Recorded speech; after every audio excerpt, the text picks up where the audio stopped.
श्रीयतिराजाय विवेकानंद शूरय सच्चिद सुख स्वरूपाय स्वामिने तापहारिणे।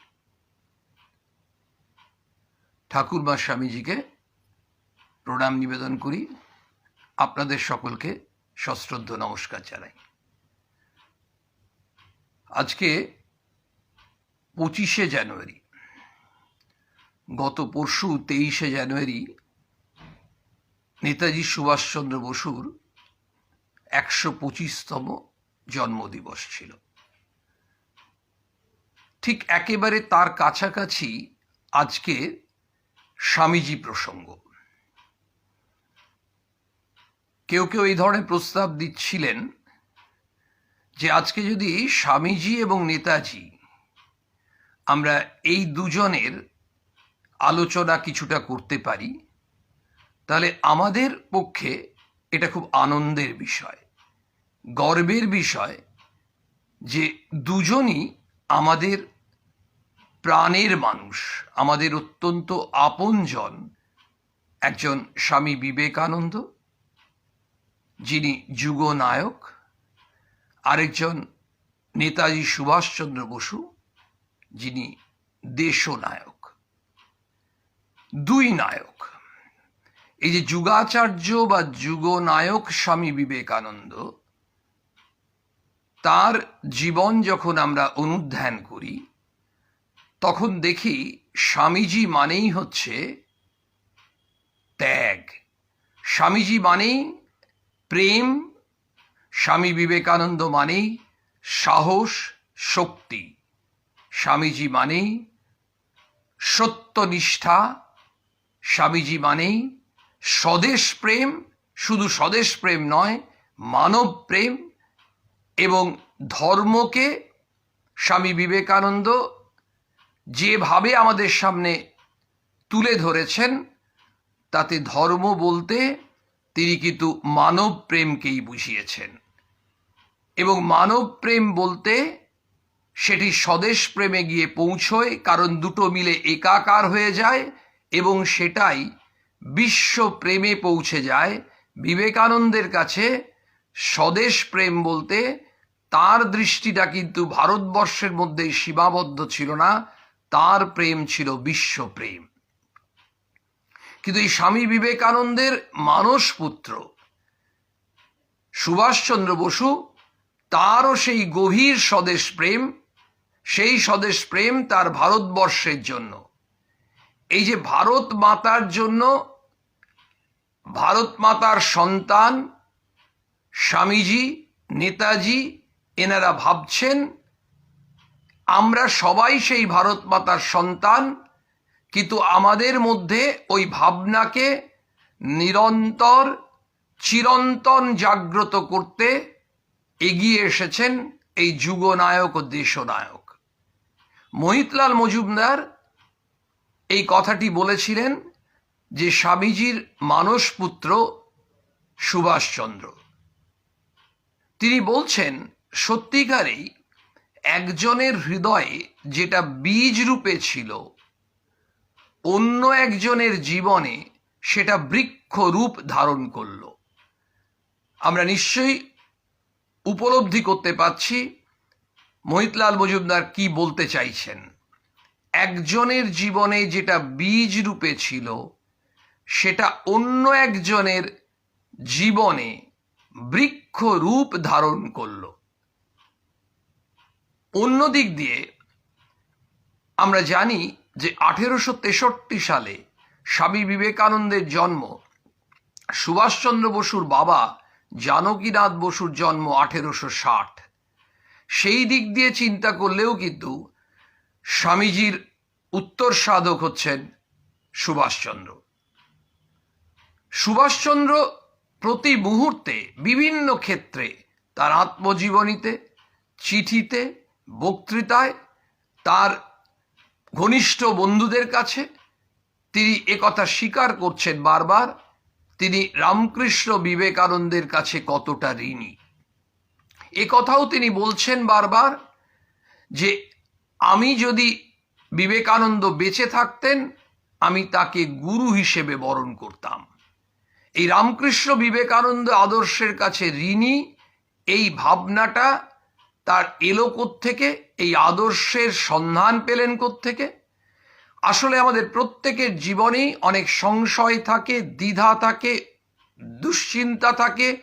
এই যে বিভিন্ন রকম সমস্যায় জর্জরিত হই, আমরা কোথাও একটা সমাধান খোঁজার চেষ্টা করি। সুভাষচন্দ্র ব্যতিক্রম নন। এই অর্থে সুভাষচন্দ্র যখন 12-14 বছরের ছেলে, 14 বছর মতো বয়স, তখন কিন্তু ইতিমধ্যেই তিনি কটকে পড়েন রেভেন্সা কলেজিয়েট স্কুলে। তার প্রাক্তন প্রধান শিক্ষক তিনি তার মধ্যে ভাবনা এনে দিয়েছেন, কাব্যের ভাবনা, সৌন্দর্যের ভাবনা, প্রীতির ভাবনা এনে দিয়েছেন। কিন্তু এমন কিছু একটা ভাবনা, এমন কিছু একটা আদর্শ সুভাষ বোস খুঁজছিলেন, যে আদর্শকে অবলম্বন করে তিনি তার জীবনটি গঠন করবেন। তিনি খুঁজে বেড়াচ্ছেন উন্মাদের মতো, পাচ্ছেন না সেই আদর্শ। এমনই সময় কটকে সুভাষচন্দ্র বোসের এক আত্মীয়, তিনি সেখানে যান এবং তার বাড়িতে সুভাষ বোস একদিন গেছেন। গিয়ে বিভিন্ন বইয়ের মধ্যে হঠাৎ একটি বই পাতা উল্টাতে উল্টাতে তিনি যেন এমন একটা আনন্দ পেয়েছেন, এমন একটা দিশা, এমন একটা আলো পেয়েছেন, যে আলোর সন্ধান তিনি করছিলেন। তিনি সেখান থেকে অনুমান করলেন যে এই বইয়ের মধ্যেই কিন্তু আমি আমার সেই আদর্শকে খুঁজে পাওয়ার সম্ভাবনা দেখছি। দিনের পর দিন, মাসের পর মাস, বছরের পর বছর যেন গোগ্রাসে গিলতে লাগলেন। বইগুলো বাড়িতে নিয়ে এলেন। সেই বই স্বামী বিবেকানন্দের বাণী ও রচনা। স্বামী বিবেকানন্দের বাণী ও রচনা পড়ে তিনি বুঝতে পারলেন তিনি এই আদর্শের কথাই ভাবছিলেন। আমরা সুভাষ বোসকে কিভাবে দেখছি? আমরা সুভাষ বোসকে দেখছি এই যে আমাদের ভারতবর্ষ, পরাধীন ভারতবর্ষকে স্বাধীন করার মূলে যে নায়কদের কথা আমরা নাম স্মরণ করি, যদি আমরা 2-3 জনের নাম স্মরণ করি, তার মধ্যেই সুভাষ বোসের কথা আমরা ভাবি। এই যে অত্যন্ত সশ্রদ্ধ চিত্তে আমরা ভারতবাসী সুভাষচন্দ্র বোসের কথা ভাবছি, এই সুভাষচন্দ্র বোসের স্বদেশ ভাবনা, তার একটা ভিত আছে। সেই ভিতটা কি? আধ্যাত্মিকতার ওপর প্রতিষ্ঠিত তার স্বদেশ ভাবনা, তার স্বদেশ প্রেম বেসড অন কিসের উপর ভিত্তি করে? আধ্যাত্মিকতা, স্পিরিচুয়ালিটি। এই স্পিরিচুয়ালিটির ফিলসফি তিনি কার কাছ থেকে পেলেন? স্বামী বিবেকানন্দের কাছ থেকে। স্বামীজির মধ্যে যা ছিল, সাহস, ত্যাগ, সেবা, স্বদেশ প্রেম, মানব প্রেম, প্রত্যেকটি নীতিপরায়ণতা, প্রত্যেকটি জিনিস যেন সুভাষ বোসের মধ্যে একেবারে প্রস্ফুটিত হচ্ছে। সুভাষ বোস নিজে তার বন্ধুদের বলছেন, এবং তার বন্ধু চারুচন্দ্র গঙ্গোপাধ্যায় এক জায়গায় বলছেন যে আমি একেবারে কলেজের স্কুল থেকে ওর বন্ধু, এবং দীর্ঘদিন ধরে সুভাষের সঙ্গে মেলামেশা করে এই ঘনিষ্ঠতার ভিত্তিতে আমি বলছি, সুভাষ, এই সুভাষ হতো না, নেতাজি হতো না, বড় জোর একটা ব্যারিস্টার হতো, এই আইএনএ গঠন করতে পারত না, যদি না ও বিবেকানন্দের আদর্শকে খুঁজে পেত। তার মানে সুভাষচন্দ্র বোস আজকে যে নেতাজিতে উত্তরণ, নরেন্দ্রনাথ বিবেকানন্দতে উত্তরণ, পেছনে কে ছিলেন? শ্রীরামকৃষ্ণ। সুভাষচন্দ্র নেতাজিতে উত্তরণ, পেছনে কে আছেন? বিবেকানন্দ, শ্রীরামকৃষ্ণ। এবং সেই জন্য সেটা আমরা কেউ বলছি না, সুভাষ বোস নিজে বলছেন। সুভাষ বোস যখন ওই কথাটি, যখন ওই 14-15 বছর বয়সে ওইটি পাচ্ছেন, তারপর তিনি 16 বছর বয়সে, অর্থাৎ 1913-তে তিনি কলকাতায় প্রেসিডেন্সি কলেজে ভর্তি হলেন। আমরা জানি ওই প্রেসিডেন্সিতে পড়াকালীনই তিনি যখন কটকে গেছেন, তখন কটকে গিয়ে দেখছেন উনি অদ্ভুত একটি ব্রাদারহুড গঠন করলেন। এই যে ব্রাদারহুড, সেটা কি, তার কাজ কি? সেই কাজ হচ্ছে ওখানে তখন কলেরা, বসন্ত মানে পক্স যেটা, সেখানে আক্রান্ত অসংখ্য মানুষ, আশেপাশে গ্রামে বস্তিতে, সেখানে ঝাঁপিয়ে পড়লেন সুভাষ বোস কয়েকটা বন্ধুকে নিয়ে। ঠিক আমরা দেখতে পাচ্ছি ওই 1898-এর প্লেগের সময় স্বামী বিবেকানন্দ যেভাবে ঝাঁপিয়ে পড়েছিলেন, এবং শুধু ঝাঁপিয়ে পড়েননি, যখন তার গুরু ভাই জিজ্ঞেস করছেন এই সেবার জন্য এত টাকা কোত্থেকে আসবে, তখন স্বামীজি বলেছিলেন দরকার হলে বেলুর মঠের জমি বিক্রি করে দেব। যদিও আমরা পরবর্তী ঘটনা জানি, শ্রী শ্রী মা এই জমি বিক্রির জায়গা থেকে তাকে টেনে নিয়ে আসলেন অদ্ভুতভাবে, এবং মায়ের নির্দেশেই আজকে আমরা যে বেলুর মঠ পাচ্ছি, সেই বেলুর মঠের জমি বিক্রি হয়ে যাওয়ার কথা যদি মা তাকে না আটকান। আমরা ভাবছি এই স্বামী বিবেকানন্দ নেতাজি সুভাষচন্দ্রের জীবনে প্রবেশ করলেন কি করে, নাটকীয়ভাবে প্রবেশ করলেন অদ্ভুতভাবে, এবং সেটা সুভাষ বোস তার আত্মজীবনীতে লিখছেন, বিবেকানন্দ এন্টার্ড মাই লাইফ। এই যে বিবেকানন্দ আমার জীবনে প্রবেশ করলেন, আমাদের প্রত্যেকের জীবনে, যাদের জীবনে এই বিবেকানন্দ প্রবেশ করছেন, করে চলেছেন, করে চলবেন, কারণ বিবেকানন্দ পাস্ট নন, বিবেকানন্দ ইটার্নাল। বিবেকানন্দ ছিলেন কথাটা আমরা বলি, কিন্তু আসলে বিবেকানন্দ আছেন, বিবেকানন্দ থাকবেন। বিবেকানন্দ কি হিসেবে থাকবেন জীবন্ত? তার বাণী রূপে। I M A voice without any form, Swamiji বলছেন। সেই বিবেকানন্দ বাণী রূপে আছেন, বক্তৃতার ফর্মে আছেন, চিঠির ফর্মে আছেন। অদ্ভুতভাবে সুভাষচন্দ্র বোস রেকমেন্ড করছেন, যেমন আমরা বিভিন্ন জায়গায় বই রেকমেন্ড করি, সুভাষ বোস রেকমেন্ড করছেন শ্রী শ্রী রামকৃষ্ণ কথামৃত, তিনি রেকমেন্ড করছেন স্বামীজির পত্রাবলী, তিনি বলছেন ভারতে Vivekananda, lectures from Colombo to Almora, যার ইংরেজিটা। এই যে বইগুলো কেন বলছেন স্বামীজির বক্তৃতা পড়তে হবে, স্বামীজির চিঠি পড়তে হবে, সেখান থেকেই আমি শক্তি পাচ্ছি। অদ্ভুতভাবে সুভাষ বোসের যখন জীবনটা আমরা লক্ষ্য করি, সুভাষ বোসের হাতে সঙ্গে থাকতো একটি জপের মালা আর একটি পকেট গীতা। তিনি যখন বিভিন্ন মান্দালয় জেলে আছেন, তখন 1925, প্রেসিডেন্সি জেলে আছেন 1930-31, মান্দালয় জেলে তিনি দুর্গা পুজো করছেন, সরস্বতী পুজো করছেন, তিনি প্রেসিডেন্সি জেলে দুর্গা পুজো করছেন, বলছেন শক্তির সাধনা করতে হবে, শক্তির সাধনা। বিবেকানন্দ নিজে বলছেন যে ভারতবর্ষ স্বাধীন হবে, কিন্তু এমন নয় যে ভারতবর্ষকে ব্রিটিশ এসে বলবে ভারতবর্ষের মানুষ তারা যেন ভিক্ষাপাত্র নিয়ে বসে আছে, আর ব্রিটিশ এসে সেই স্বাধীনতার পুটলিটা তার ওই ভিক্ষাপাত্রে দিয়ে দিচ্ছে, তা নয়। কিন্তু স্বামীজি বলছেন ওইভাবে হবে না। অনুনয় বিনয় করে, অনুরোধ করে ব্রিটিশের কাছ থেকে স্বাধীনতা পাওয়া যাবে না, তার জন্য একেবারে লড়াই করতে হবে। স্বামীজি শক্তির মূর্ত বিগ্রহ। স্বামীজি শুধু একেবারে সক্রিয় রাজনীতিতে যোগদান করতে পারেননি কেন? কারণ তিনিই তো নিয়ম করেছিলেন যে রামকৃষ্ণ মিশনের সন্ন্যাসী সাধু তারা রামকৃষ্ণ মিশনে তারা কেউ সক্রিয় রাজনীতিতে থাকতে পারবেন না। তাহলে স্বামী বিবেকানন্দ সক্রিয় রাজনীতিতে নেই, কিন্তু স্বামী বিবেকানন্দ এমন একজন, আমরা ব্যক্তি হিসেবে যদি তাকে ধরি তাহলে ভুল করব। তিনি একজন ব্যক্তি নন, তিনি একটি আদর্শ।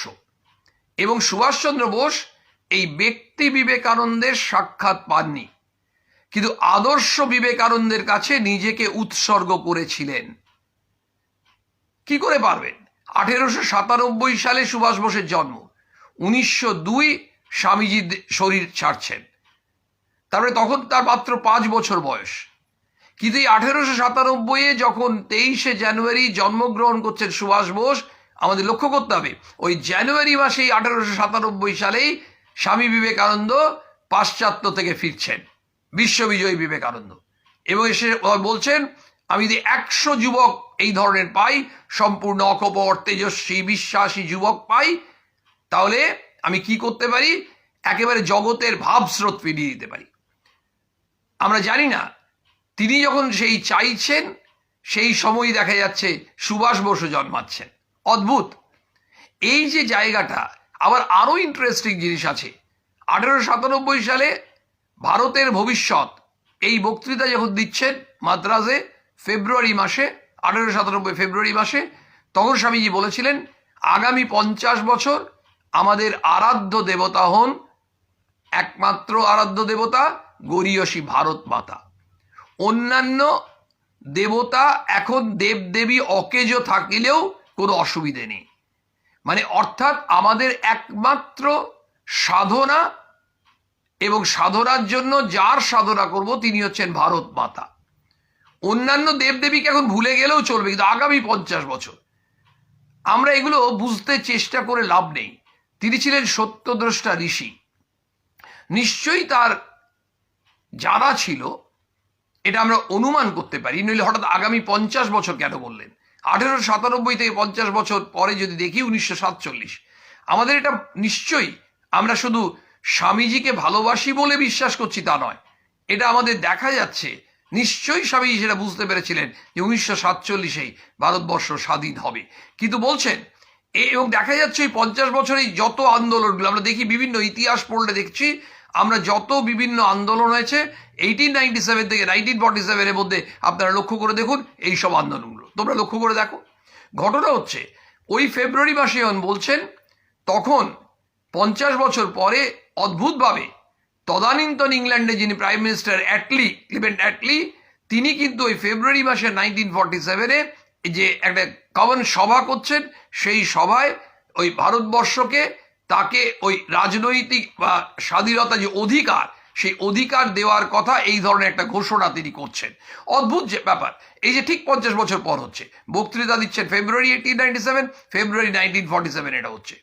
সুভাষ বোস এই যে স্বামীজির আদর্শকে নিয়ে এগোচ্ছেন, প্রতি মুহূর্তে সুভাষ বোস একটা কথা অনুভব করতেন এবং সেটা আত্মজীবনীতে লিখেছেন, বহু জায়গায় তিনি বক্তৃতা বা চিঠিতে বলছেন যে কিছুই না, ভারতবর্ষকে স্বাধীন করা মানে ভারতবর্ষের জন্য ভাবা, দেশের জন্য ভাবা মানে মানুষের জন্য ভাবা। অর্থাৎ স্বামীজির কথাটা তিনি সম্পূর্ণভাবে নিচ্ছেন যে মানুষকে ভালোবাসতে হবে।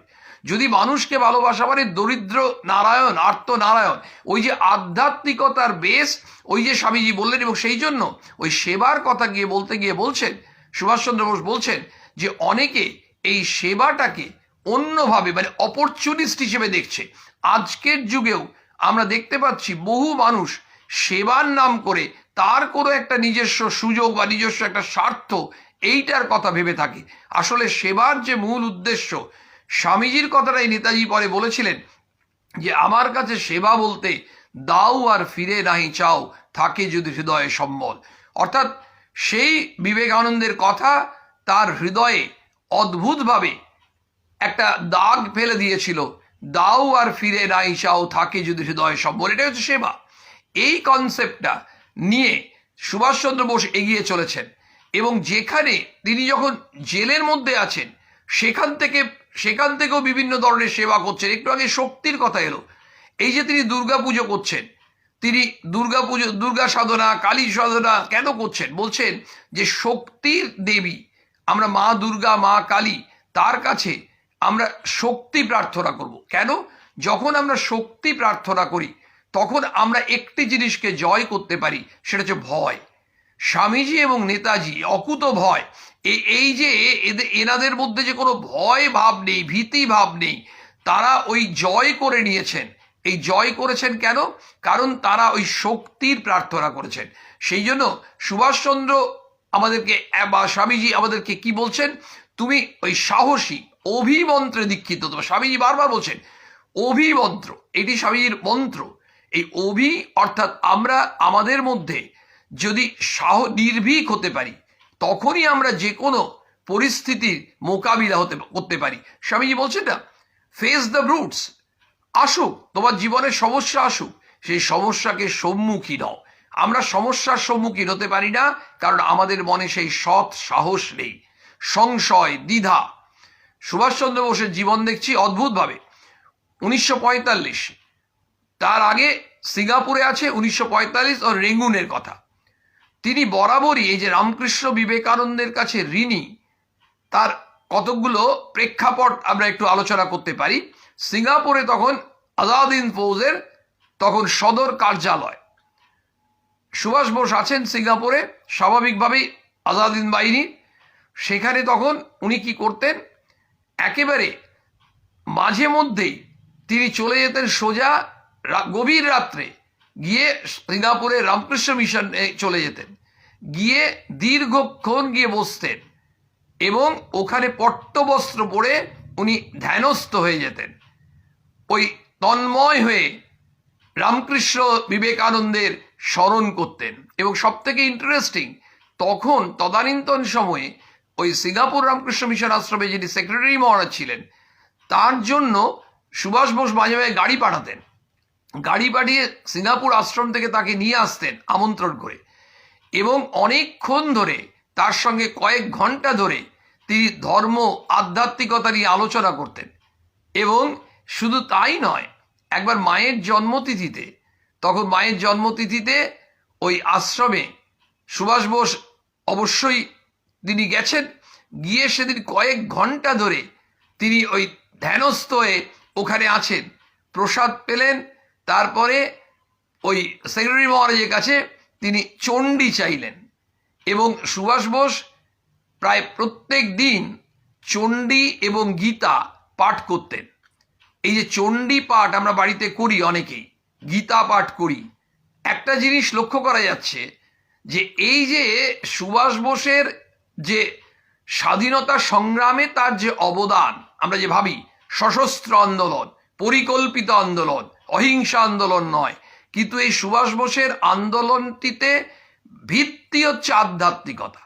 এবং এই আধ্যাত্মিকতার ভিত্তি তার মধ্যে এমনভাবে ছিল যে তিনি কয়েকবারই ভেবেছিলেন যে যখন তিনি আইসিএস পরীক্ষা ক্র্যাক করলেন, আইসিএস পেলেন এবং 4th র্যাঙ্ক করেছিলেন, 4র্থ স্থান অর্জন করেছিলেন, এবং ওই যে অল্প সময়ে মাত্র কয়েক মাস পড়াশোনা করে আইসিএস পাওয়ার পরে আইসিএস এর মতো চাকরি, সেই চাকরির প্রলোভন কেউ ছাড়তে পারে না, সুভাষ বোস ছেড়ে দিয়েছিলেন। তিনি বলছেন আমি চাকরি করবো না সরকারের, আমি ওই নিজেকে সঁপে দেব মানব সেবায়, দেশ সেবায়। অদ্ভুতভাবে তিনি যখন এইটি ভাবছেন, যখন তিনি ছেড়ে দিচ্ছেন, তিনি তখন চলে গেছিলেন মাঝখানে কয়েকদিন তার বন্ধুদের নিয়ে। তার বন্ধুদের মধ্যে কিন্তু প্রফুল্লচন্দ্র ঘোষও আছে, আরও কয়েকজন আছে, সুরেশচন্দ্র আছেন, হেমন্তবাবু আছেন, এরা সবাই কিন্তু রাজনীতি মানে স্বাধীনতা আন্দোলনে এদের বিরাট অবদান। এরা প্রত্যেকে, আমাদের হেমচন্দ্র ঘোষ তিনিও সুভাষ বোসের সান্নিধ্য করেছিলেন। এই যারাই সান্নিধ্য করেছেন তারাই বিভিন্ন ক্ষেত্রে সুভাষ বোসের কাছে অনেক কিছু, যেমন হেমচন্দ্র ঘোষের কাছে সুভাষচন্দ্র নিজে বলেছিলেন যে আমি ভারতবর্ষকে ভালোবেসেছি বিবেকানন্দকে পড়ে, আর বিবেকানন্দকে চিনেছি নিবেদিতার লেখায়। অদ্ভুতভাবে আমরা লক্ষ্য করতে পারছি, যদি সালগুলো পরপর দেখি তাহলে স্বামীজির পরে দেখতে পাচ্ছি নিবেদিতা আসছেন এই আমাদের এই প্রেক্ষাপটে, নিবেদিতা অরবিন্দ, তারপরে প্রবেশকার গান্ধীজি, তারপরে কার প্রবেশ? সুভাষচন্দ্র। তো এই যে সুভাষচন্দ্র প্রবেশ করছেন, এই প্রবেশ করছেন কিন্তু বিবেকানন্দর মানসপুত্র হিসেবে প্রবেশ করছেন। ফলে সুভাষচন্দ্রের মধ্যে ইম্প্যাক্টটা সব থেকে বেশি, এবং এই ইম্প্যাক্টটা বেশি সুভাষচন্দ্র স্বামীজির সম্বন্ধে বলতেন বা লিখতেন। তিনি মাঝে মাঝে বলতেন ঘন্টার পর ঘন্টা স্বামী বিবেকানন্দের সম্বন্ধে বললেও কিছুই বলা হবে না। সুভাষচন্দ্র বসু এক জায়গায় লিখছেন স্বামীজির সম্বন্ধে, কেমন স্বামীজি কেমন ছিলেন, বলছেন ত্যাগে বেহিসেবী, কর্মে বিরামহীন, প্রেমে সীমাহীন, জ্ঞানে গভীর ও বহুমুখী। স্বামী বিবেকানন্দ সত্যিকারের তার ত্যাগ, সবই তো ত্যাগ। এবং সব থেকে বড় কথা হচ্ছে তিনি নিজেকে একেবারে নিঃশেষ করে দিয়েছেন, শেষ করে দিয়েছেন, ওই নিংড়ে শেষ করে দিয়েছেন, শেষ যেন রক্তবিন্দুটুও তার জন্য, দেশের জন্য রেখে দিচ্ছেন। এবং সেই জন্যই স্বামীজি বলতে পারেন দ্য গ্রেটেস্ট ন্যাশনাল সিন, আমাদের সব থেকে জাতীয় পাপ হচ্ছে দ্য নেগলেক্ট অফ দ্য মাসেস, জনসাধারণকে আমরা অবহেলা করছি। স্বামীজি বলছেন যে এই জনসাধারণ, এই সাধারণ দরিদ্র মানুষরাই মন্দির তৈরি করে, বাড়ি তৈরি করছে, স্কুল তৈরি করছে, কিন্তু এরাই সব থেকে নিপীড়িত, অত্যাচারিত। মানে এই যে জায়গাটা আমাদের বলছে, যতক্ষণ ভারতবর্ষ পুনর্জাগরণ হবে না, সম্ভব নয়, যতক্ষণ না জনসাধারণ, সাধারণ মানুষের উন্নতি হয়। যে কোনো রাজনৈতিক দল আসুক, যে কোনো রাজনীতি আসুক, সাধারণ মানুষ যতক্ষণ না খেতে পড়তে পারবে, পড়াশোনা শিখতে পারবে, একটা দেশের সাধারণ মানুষের এন মাস, তার যতক্ষণ না ডেভেলপমেন্ট হবে, তার যতক্ষণ না এলিভেশন হবে, ইট ইজ নট পসিবল কি না India cannot develop to that extent. ভারতবর্ষের ডেভেলপমেন্টের জন্য ভারতবর্ষের পুনর্জাগরণের জন্য যা প্রয়োজন স্বামীজি বলছেন। আমরা সুভাষচন্দ্র বোস এই কথাগুলো শুনছেন এবং এই কথাগুলো তিনি অনুভব করছেন এবং পরবর্তী ক্ষেত্রে তার জীবনে তিনি প্রয়োগ করছেন। সেই জন্য যেখানে দেখা যাচ্ছে এবং তার জন্য যে শক্তির প্রয়োজন তার শক্তির সাধনা করছেন। অদ্ভুতভাবে আমরা দেখছি তিনি চণ্ডী পাঠ করছেন, গীতা পাঠ করছেন, ওই আধ্যাত্মিকতা। কিন্তু তিনি একটা সময় যখন আইসিএস এর ওটা ছেড়ে দিয়ে তিনি বেরিয়ে পড়লেন এবং তিনি ঠিক করেছেন ওই কয়েকজন বন্ধুকে নিয়ে বেরিয়েছিলেন, কয়েকদিন ওই গৈরিক বসনপুরে তারা গেছিলেন এবং তাদের মধ্যে আলোচনা শুধু রামকৃষ্ণ বিবেকানন্দ। তার স্কুল লেভেলেও যখন বন্ধুদের সঙ্গে মানে এবং পরবর্তী কলেজ লেভেলে এবং পরবর্তী তার কর্মজীবন সর্বত্র সুভাষ বোস যেন একটা লিমিটেড গোষ্ঠী করে নিতেন অনেক সময় বিভিন্ন জায়গায়। যারা রামকৃষ্ণ বিবেকানন্দ আদর্শের ফলোয়ার তাদেরকে তিনি একেবারে অন্তরঙ্গ ইনার সার্কেলে রাখতেন, মানে প্রত্যেকেরই একটা নিজস্ব সার্কেল হয়ে যায়। যখন সুভাষ বোস কেমব্রিজে, তাদের এক বন্ধু পাঞ্জাবি বন্ধু ছিলেন, তিনি একটু অশালীন কথা বলতেন, কিন্তু সুভাষ বোস বসতেন তখন সঙ্গে সঙ্গে চুপ করে যেতেন, কোনো কথা বলতেন না এই ধরনের। এটা কিন্তু নরেন্দ্রনাথের জীবনেও হতো। তার মানে এটা একটা ব্যক্তিত্বের পরিচয়, অদ্ভুত ব্যক্তিত্ব, অসাধারণ ব্যক্তিত্ব, কারো কাছে মাথা নোয়াবেন না। এই যে চিত্ত যেথা ভয় শূন্য উচ্চ যেথা শির, একদম মাথা উঁচু করে সসম্মানে এগোচ্ছেন এবং আমাদেরকে ওই সসম্মানে এগিয়ে যেতে বলছেন। সেইটা কি করে হয়? যদি আমাদের মধ্যে সেই ত্যাগের ভাবনা থাকে। ওই যে ত্যাগে বেহিসেবি, স্বামী ছিলেন, তার ত্যাগে তো কোনো হিসেব নেই, সবই ত্যাগ করছেন, নিজেকে শেষ করে দিচ্ছেন। প্রেমে সীমাহীন, কারণ আমরা প্রত্যেকে একটা গণ্ডি দিয়ে দিই, এই কয়েকজনকে আমরা ভালোবাসবো, তাদের কথা ভাববো।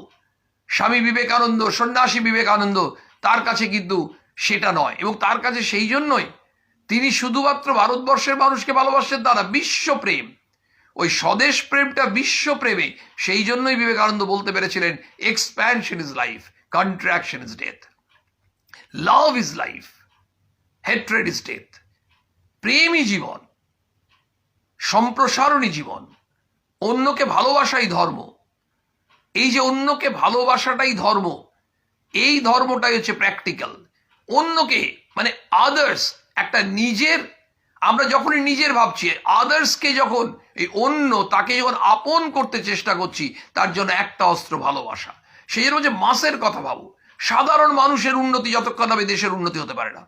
রাজনৈতিক দল একটা দল যাবে, একটা দল আসবে, হতেই পারে, নির্বাচন হবে, সবকিছু হবে, কিন্তু কারোরই যদি সেই মাথা ব্যথা না থাকে তাহলে কিন্তু ভারতবর্ষের অবস্থা যেমন আছে সেখান থেকে যে স্বপ্নটা স্বামীজি দেখেছিলেন, যে স্বপ্ন নেতাজি দেখেছেন, তারা বাস্তবে রূপায়িত করার জন্য স্বামীজি কিন্তু সক্রিয়ভাবে করতে পারছেন না। স্বামীজির আদর্শেই দেখুন অরবিন্দ, নিবেদিতা, সুভাষচন্দ্র বোস, গান্ধীজি, এমনি অসংখ্য মানুষের কথা বলতে গেলে নাম শেষ হবে না। তখনকার দিনের একেবারে রাজনীতি নয়, শুধুমাত্র যারা স্বাধীনতা সংগ্রামের সঙ্গে যুক্ত ছিলেন সক্রিয়ভাবে, তাদের অধিকাংশই বিবেকানন্দ আদর্শে অনুপ্রাণিত। এবং সব থেকে ইন্টারেস্টিং, সুভাষচন্দ্র বোসের যদি আদর্শ বলা হয় তাহলে আলাদা কোনো আদর্শ নয়। Vivekananda ideal is the ideal of Subhas Bose. দুজনের আইডিয়াল মার্চ করে গেছে, তার আইডিয়ালটাই তিনি নিয়েছেন কেন? কারণ তিনি দেখেছেন যে এটাই সেই আদর্শ, যে আদর্শ, এবং সেই জন্যই আজকের এই এতদিন পরে স্বামী বিবেকানন্দ যে 1500 বছরের খোরাক রেখে গেছেন, সত্যিকারে তার শরীর গেছে 1902, আজকে 2021, তার শরীর যাওয়ার পর যদি দেখি তার 119 বছর হয়ে গেল। এখনো মনে হচ্ছে বিবেকানন্দকে আরো বেশি করে আমাদের প্রয়োজন। আজ থেকে 500 বছর পর মনে হবে বিবেকানন্দ ছাড়া চলবে না।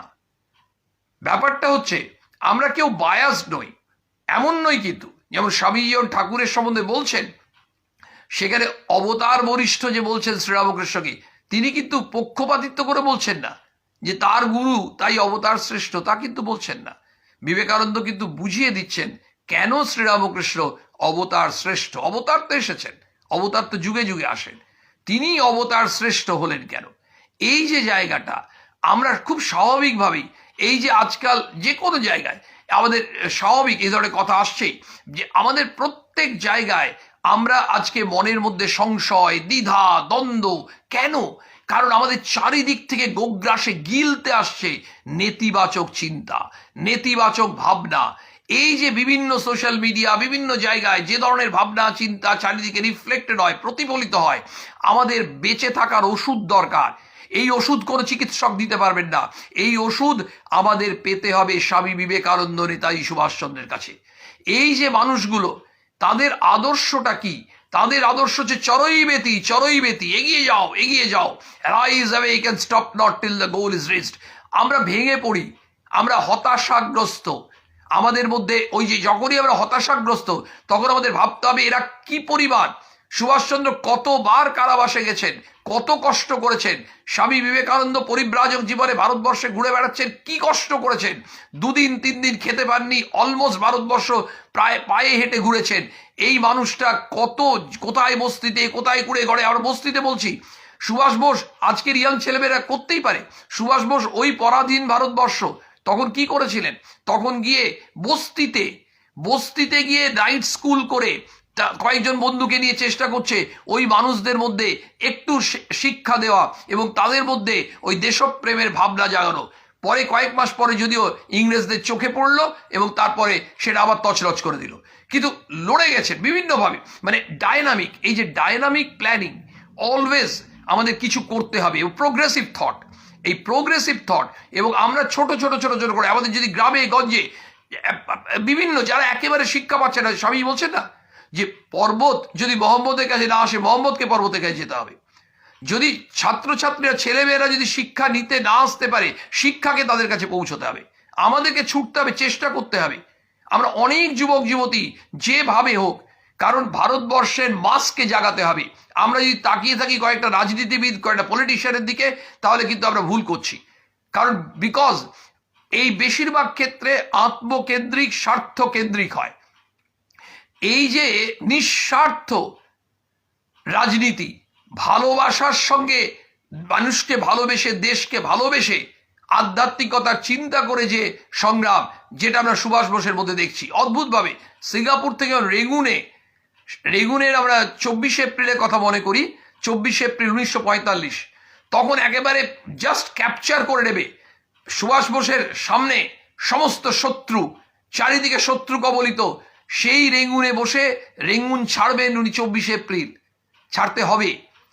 23 এপ্রিল রাত্রে তিনি তার ওই সামরিক যে ড্রেস, মিলিটারি ড্রেস সব ছেড়ে দিলেন।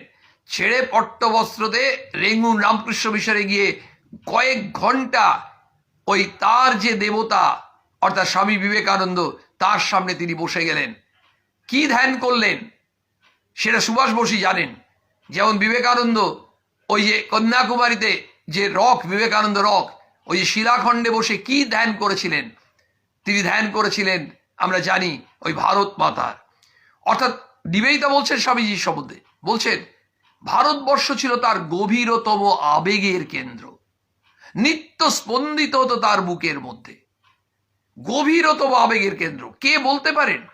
মিস ম্যাকলাউড যখন জিজ্ঞেস করছেন স্বামীজিকে, how can I help you Swami, আমি আপনাকে কিভাবে সাহায্য করতে পারি, আমাদের জন্য এত আপনি মানে করেন, আমি আপনাকে কিভাবে সাহায্য করতে পারি?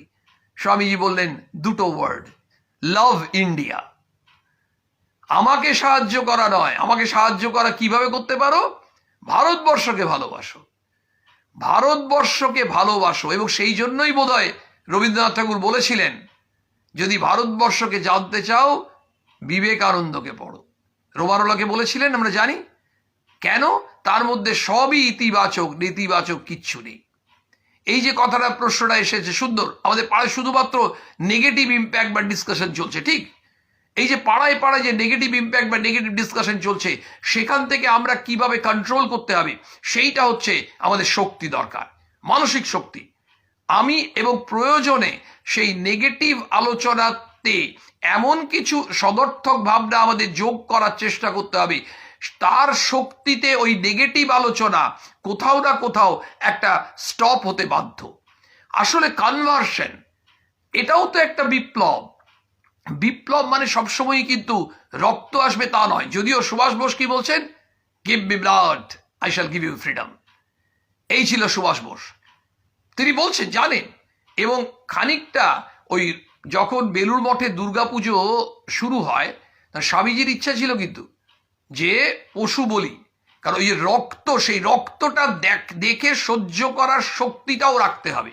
অদ্ভুত, মানে কোথাও না কোথাও একটা ফিলসফি আছে, যদিও সেটা শ্রী শ্রী মা সেই অনুমতি দেননি, তার ফলে ওই বলিদান হয়নি। এই যে জায়গাটা, মানে আমাদের প্রত্যেকের মধ্যে ওই কোথাও না কোথাও একটা বলি দিতে হবে। কি বলি দিতে হবে? আমাদের অন্তরের মধ্যে যে মলিনতা, যে সংকীর্ণতা, যে ধর্মান্ধতা, যে গোড়ামি, যে স্বার্থ চিন্তা, এগুলোকে যতক্ষণ না বলি দেব আমরা এগোতে পারবো না। এবং by hook or by crook, by any means আমাদের করতে হবে। অদ্ভুতভাবে যে কোনোভাবে আমরা কিন্তু একজন আরেকজনকে সাহায্য করতেই পারি যখন আমরা জানতে পারবো যে আমরা কিভাবে, কি সমস্যা এবং কিভাবে আমরা সাহায্য করতে পারি। কিন্তু আমাদের ডেফিনেটলি একটা জিনিস ভাবতে হবে যে আমরা আরেকজনকে যত তার সম্বন্ধে নিন্দা ঠাট্টা করছি, বিদ্রুপ করছি, সেখান থেকে উল্টো সে যদি একটি বিদ্রুপের, পরিহাসের পাত্র বা পাত্রী হয়েছে, তাকে কি করে ওখান থেকে মুক্ত করা যায়? দরকার আত্মবিশ্বাস। বিবেকানন্দের মধ্যে সেই আত্মবিশ্বাস, সুভাষচন্দ্রের মধ্যে সেই আত্মবিশ্বাস। সেটা স্বামীজি বারবার বলছেন, বিশ্বাস বিশ্বাস বিশ্বাস, নিজের ওপর বিশ্বাস। কেমন বিশ্বাস? বলছে লোকে যে যা বলুক আপনার গয়ে এগিয়ে যাও। কেউ বলবে একে বিশ্বাস করো, ওকে বিশ্বাস করো, বলি আগে নিজেকে বিশ্বাস করো দেখি। সত্যি তো তাই। আমরা বলছি মাস্টারমশাই বলেছেন বিশ্বাস করবো, আমি পাড়ার অমুক নেতা বলেছেন বিশ্বাস করব। আগে নিজেকে বিশ্বাস করে দেখি যে ওই তারা যে কথাগুলো বলছে, যাই হোক, আমার ভেতরও তো সেই শক্তি আছে। এবং আজকে আমাদের মধ্যে ওই ডিটারমিনেশন থাকতে হবে যে কি করব। সুভাষ বোস, তার ডিটারমিনেশন ছিল যে আমি কি করব দেশের জন্য, যে কারণে তিনি আইসিএস কে ছাড়তে পারলেন। তিনি যখন কলকাতা কর্পোরেশনের মেয়র, যখন দেশবন্ধু চিত্তরঞ্জন দাস, যখন তিনি এক্সিকিউটিভ অফিসার প্রথম হতে চাইছিলেন না, তার স্ত্রী, যাকে সুভাষ বোস মা বলতেন, তিনি যখন তাকে রাজি করালেন, তিনি কিন্তু 3,000 টাকা কোথায় মাইনে তখনকার দিনে বলছেন না, নেব না, 1,500 দিলেই হবে। মানে অর্থাৎ ব্যক্তিগত সুখ, স্বাচ্ছন্দ্য, সমস্ত কিছু, ওই দুটো জিনিস, ত্যাগ আর ভোগ, আসলে কোনটাই বেশি আনন্দ, সেটাই আমরা we are in a conflict.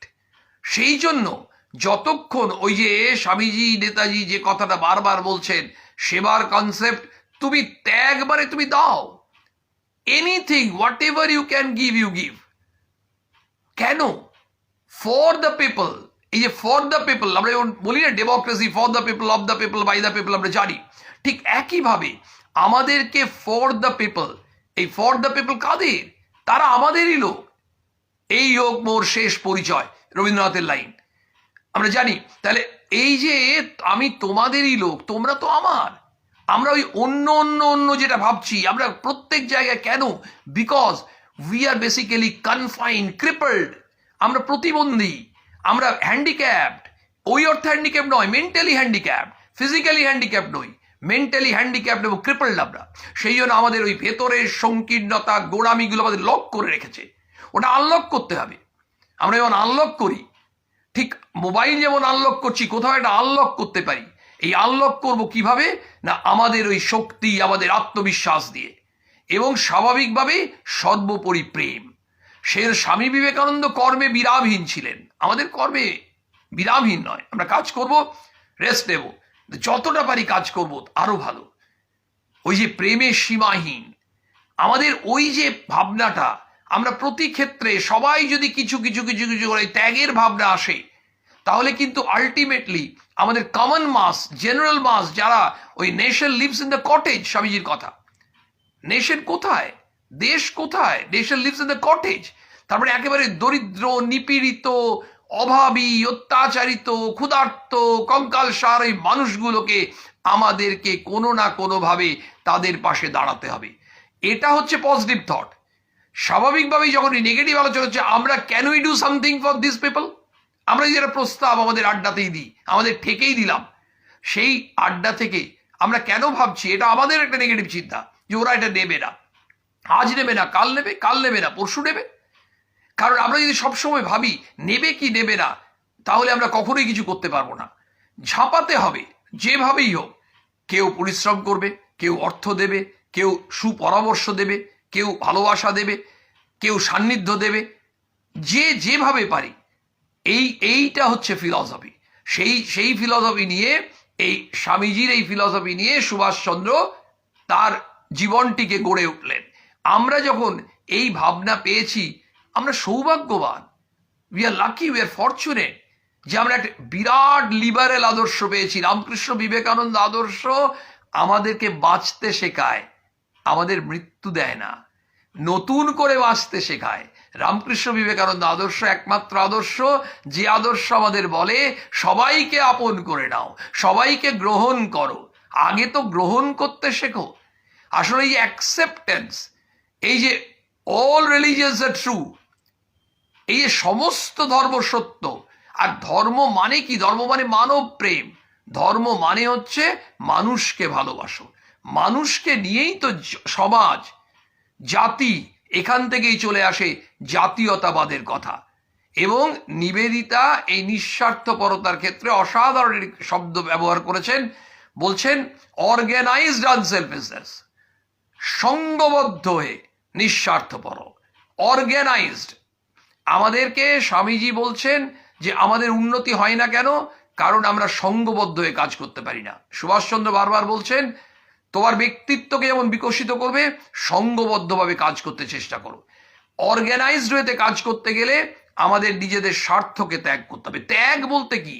ত্যাগ বলতে আমাদের সবসময় টাকা নয়। ত্যাগ বলতে আমাদের কোনো একটা জিনিসের প্রতি ভালোবাসা আছে, কোনো খাবারের প্রতি, সেটাকে আমি ত্যাগ করে দিলাম, তা নয়।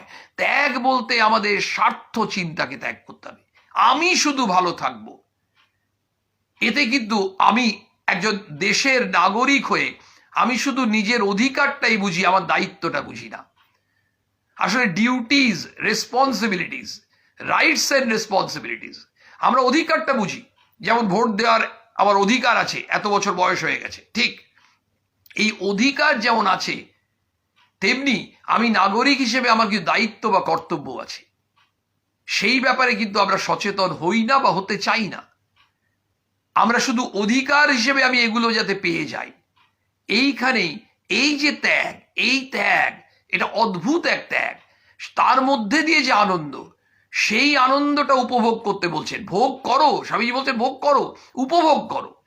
কি না, অন্যকে তুমি আনন্দ বিতরণ করে, অন্যের মুখে হাসি ফুটিয়ে, অন্যকে একটু শান্তি দিয়ে তুমি যখন আনন্দ পাচ্ছ, তাহলে তুমি সেই আনন্দকে উপভোগ করো। এবং এই যদি কমন মাস উঠতে পারে, তাহলে স্বাভাবিকভাবেই আমরা তখন মনে হবে আরে ভারতবর্ষ আবার সেই জায়গায় যাবে। আমরা শুধু ওই কথার কথা নয় যে জগৎ সবাই শ্রেষ্ঠ আসল লবে। ফলে আমাদের প্রত্যেকের করণীয় আছে। আমরা যখন স্বামীজির মানসপুত্র নেতাজি এই বিষয় নিয়ে আলোচনা করতে করতে মনে হলো যে অদ্ভুতভাবে আমরা কিন্তু তাদের উত্তর সাধক। আমরা সেই আদর্শ পেয়ে গেছি, আমাদের সঙ্গে সেই আদর্শটা আছে। শুধু আমাদের একটা জিনিস করতে হবে, ইমপ্লিমেন্টেশন, আদর্শকে বাস্তবে রূপায়িত করা নিজের জীবনে।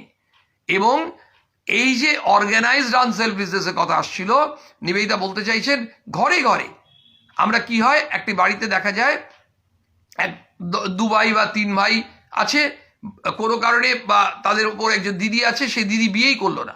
কেন না, মা মারা গেছে, সেই জন্য ওই দিদি মায়ের কাজ করছে। দিদি ওই ভাইদের জন্য স্যাক্রিফাইস করলো, সংসার জীবন নিল না, কিচ্ছু না, কিন্তু আবার সন্ন্যাসিনী হয়ে যায়নি ওই ভাইদের জন্য। আমাদের এগুলো পরিবারে রয়েছে। সেইখানটায় বলছেন আরেকটু বেরিয়ে যাও। এই যে তুমি পরিবারের জন্য যে আমরা ত্যাগ করছি, অর্থাৎ আমরা ত্যাগ করি, নিবেদিতা বলছেন এইটা যদি তুমি আস্তে আস্তে আরো 5 জনের জন্য তুমি স্যাক্রিফাইস করতে শেখো, তাহলে তোমার এই আনসেলফিশনেসটা ঘরে ঘরে ঘরে ঘরে করতে করতে আলটিমেটলি পাড়ায়, অঞ্চলে, সমাজে, দেশে, এবং এটাই তখন বিশ্বায়নের দিকে যাবে, যে গ্লোবালাইজেশনের কথা আমরা বলি। আসলে বিশ্বের দরবারে ভারতবর্ষ এমন কিছু দিয়েছে বিবেকানন্দের মাধ্যমে। বিবেকানন্দ সমগ্র বিশ্বকে চিনিয়ে দিলেন যে ভারতবর্ষের রূপ, ভারতবর্ষের যে শক্তি, ভারতবর্ষের শক্তি কি তাও স্বামী জানতেন, ভারতবর্ষের দুর্বলতা কি সেটাও তিনি আবিষ্কার করেছিলেন, এবং সেটি স্বামীজি বক্তৃতায়, চিঠিতে, বিভিন্ন জায়গায় আমরা পাই। তাই আমরা পত্রাবলী পড়ি। সুভাষ বসু কিন্তু রেকমেন্ড করছেন স্ট্রংলি, যে পত্রাবলী পড়ো, স্বামীজির পত্রাবলী পড়ো, স্বামীজির বক্তৃতা পড়ো, বুঝতে পারবে স্বামীজির আদর্শ। শ্রী শ্রী রামকৃষ্ণ কথামৃত পড়ো। অদ্ভুতভাবে অন্ডাল বিবেকানন্দ ভাব প্রচার সোসাইটি যে মহতি উদ্যোগ, যেটা আমরা সপ্তাহে 3 দিন সাধারণভাবে করে থাকি, রবি, সোম এবং বুধ, শ্রী শ্রী রামকৃষ্ণ কথামৃত আছে, স্বামীজির পত্রাবলী আছে, শ্রী শ্রী মায়ের কথা, মায়ের চিঠি আছে। ওই মায়ের যে ভালোবাসা, মা মানেই স্বামীজির কাছে সুপ্রিম কোর্ট, সেখানে সেই আমাদের অনুধ্যানগুলো চলে। পরবর্তী ক্ষেত্রে ইউটিউবে সুন্দর করে সেই অন্ডাল বিবেকানন্দ ভাব প্রচার সোসাইটির পক্ষ থেকে দেওয়া হয়, যেখানে আমরা অসংখ্য সাবস্ক্রাইবার আছি। আমরা আরো অসংখ্য মানুষের কাছে ছড়িয়ে দেব। কেন? আপনারা সাবস্ক্রাইব করে আপনারা আরো মানুষের কাছে, বা ফেসবুক লাইভে বা পরবর্তী ক্ষেত্রে দেখে শুনে আরো মানুষের কাছে ছড়িয়ে দিন। তোমরা ছড়িয়ে দাও। নিজেদের আমাদের অনুভব করতে হবে, আরো মানুষেরকে অনুভব করতে হবে। কারণ এখন বিবেকানন্দ, রামকৃষ্ণ বিবেকানন্দ আদর্শই একমাত্র আদর্শ যা আমাদেরকে বাঁচিয়ে রাখবে, আমাদের দেশের এবং বিশ্বের পক্ষে কল্যাণকর। সবাইকে আন্তরিক শুভেচ্ছা, ভালোবাসা, শ্রদ্ধা, প্রণাম জানিয়ে আজকে শেষ করছি।